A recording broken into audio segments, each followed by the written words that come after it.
I once knew someone who spent a year in a plaster cast, recovering from an operation on his back.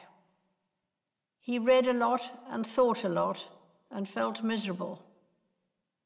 Later, he realized this time of forced retreat from the world had helped him to understand the world more clearly.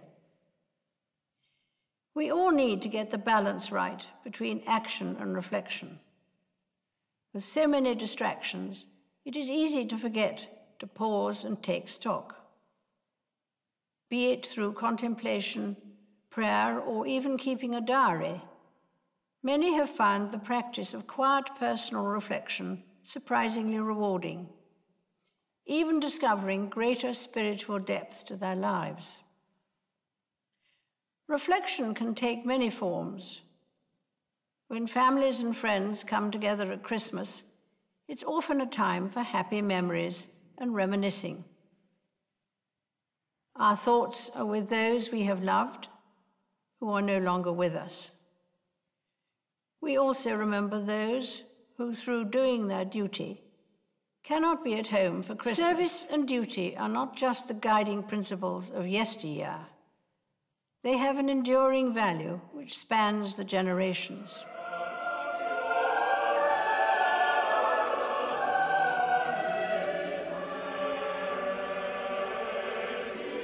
I myself had cause to reflect this year at Westminster Abbey on my own pledge of service made in that great church on Coronation Day 60 years earlier. All this I promise to do.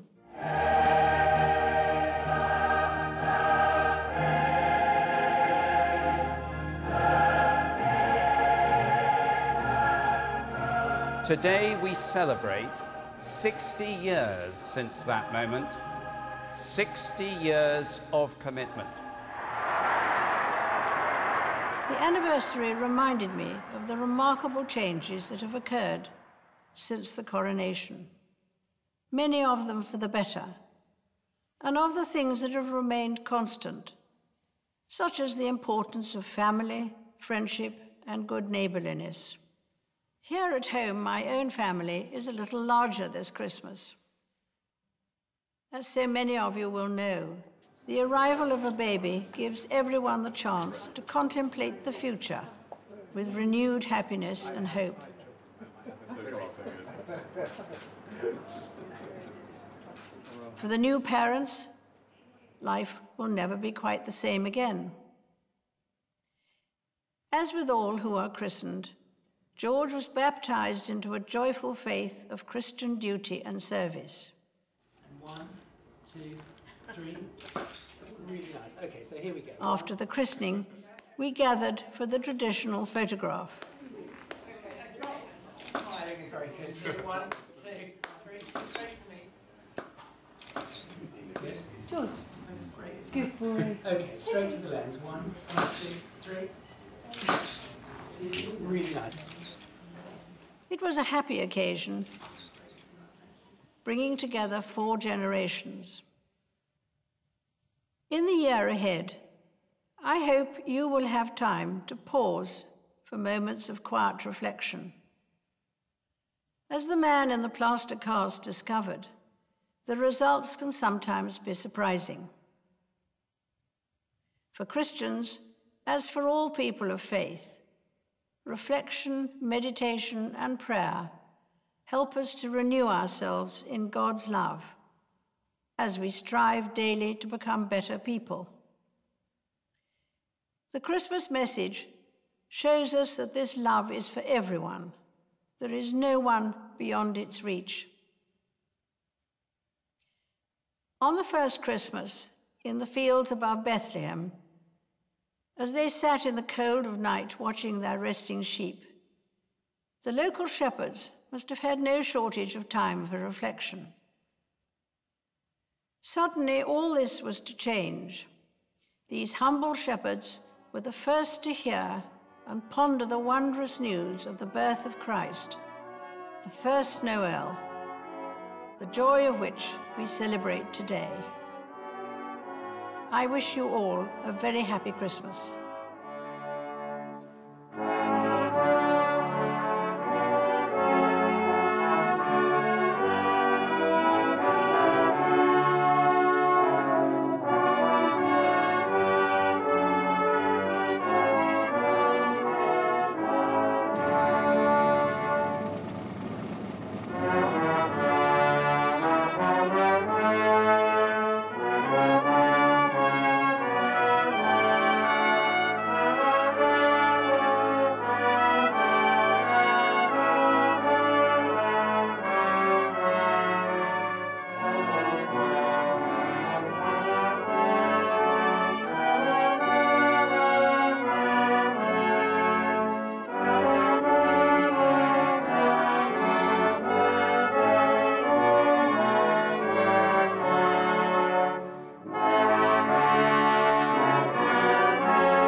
Diane, could you come back this way?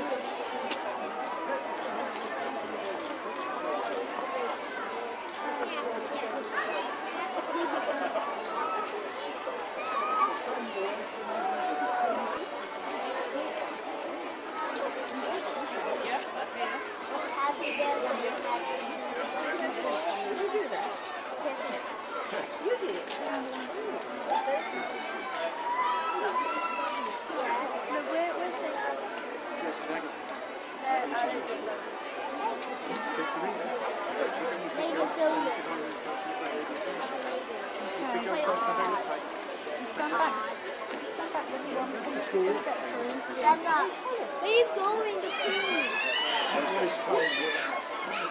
Where's the Queen going? In April 2014, Prince William, Kate and baby George went on their first royal overseas trip together. They went down under to visit New Zealand and Australia. Their trip saw a change in royal protocol. Usually, two heirs to the throne aren't allowed to travel together on the same plane, but in keeping with their modern attitudes, the whole family flew together. The new family looked stylish and happy as they arrived in New Zealand, and it was the first time we had seen baby George since his christening.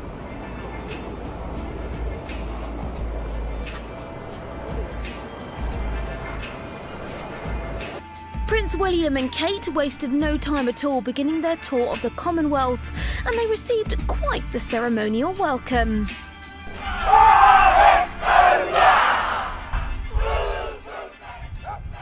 Whether it was visiting Christchurch to meet the families rebuilding their lives after the 2011 earthquake, or letting their hair down, going 75 miles per hour on an adrenaline-fueled boat ride, William and Kate attracted an audience wherever they went.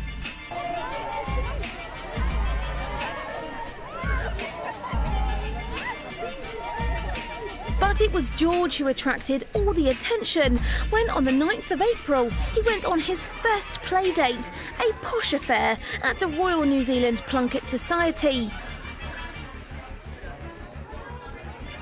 It was the first time he had played with so many children, and he clearly wasn't too thrilled sharing his toys.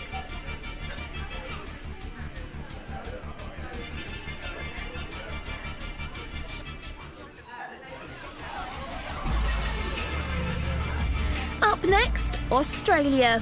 The Duke and Duchess of Cambridge wasted no time at all getting into the Australian summer spirit, by heading to the beach, of course.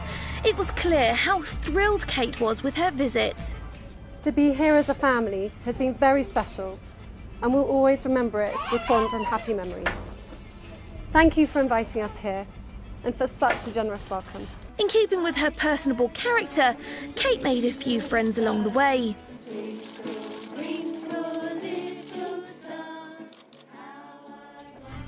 On the 20th of April, the whole family visited Sydney's Taronga Zoo,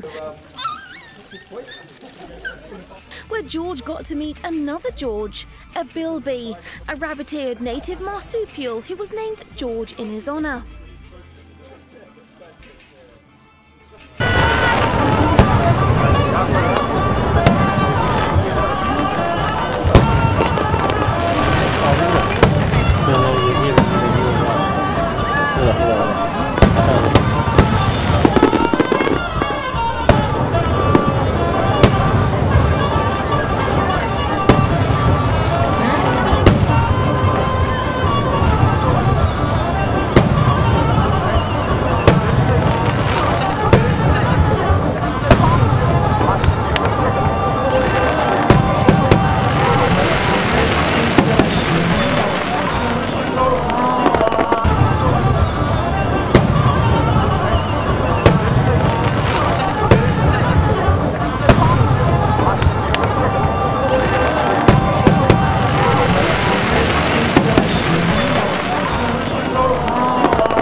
Hot.